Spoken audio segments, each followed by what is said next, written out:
Assalamualaikum warahmatullahi wabarakatuh. Saya Dila Nur Fadilah dari kelompok 3 akan membahas terkait infrastruktur e-learning. Baik, langsung saja saya sebagai pemateri pertama akan menjelaskan terkait pengertian infrastruktur e-learning. Yang mana infrastruktur e-learning ini merupakan peralatan yang digunakan dalam e-learning yang dapat berupa personal komputer ataupun PC, yakni komputer yang dimiliki secara pribadi. Ada juga jaringan komputer, yaitu kumpulan dari sejumlah perangkat berupa komputer, hub, switch, router, atau perangkat jaringan lainnya yang berhubungan atau terhubung dengan menggunakan media komunikasi tertentu.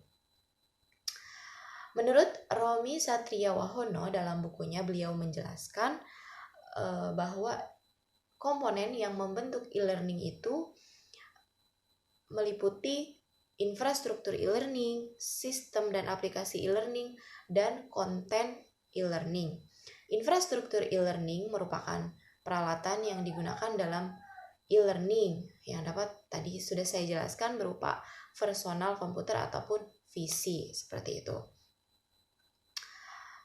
Ada juga selain itu internet yang merupakan singkatan dari interconnection networking yang diartikan sebagai komputer-komputer yang terhubung di seluruh dunia dan perlengkapan multimedia yaitu seperti alat-alat media yang menggabungkan dua unsur atau lebih media yang terdiri dari teks, grafis, gambar, foto, audio, video, dan animasi secara terintegrasi. Ada pula di dalamnya termasuk peralatan telekonferensi, yaitu pertemuan jarak jauh antara beberapa orang yang fisiknya berada pada lokasi yang berbeda secara geografis. Apabila kita memberikan layanan synchronous learning, yakni proses pembelajaran terjadi pada saat yang sama ketika pengajar sedang mengajar dan murid sedang belajar melalui telekonferensi.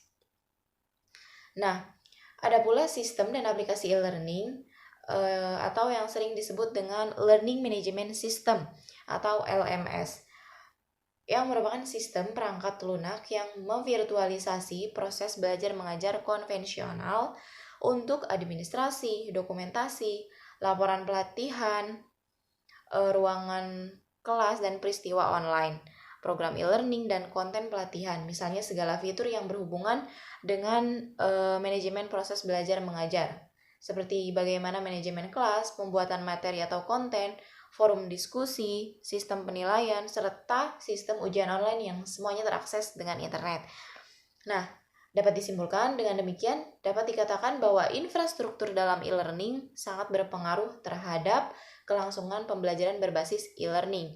Tidak dapat dipungkiri, dalam melaksanakan pembelajaran berbasis e-learning dibutuhkan infrastruktur penopangnya. Bila mana aspek ini tidak diperhatikan, bukan tidak mungkin jika proses pembelajaran berbasis e-learning tidak akan berjalan dengan baik. Perlu perhatikan terkhusus pada infrastruktur e-learning yang mana akan mengantarkan pada tujuan yang hendak dicapai dalam pembelajaran berbasis e-learning.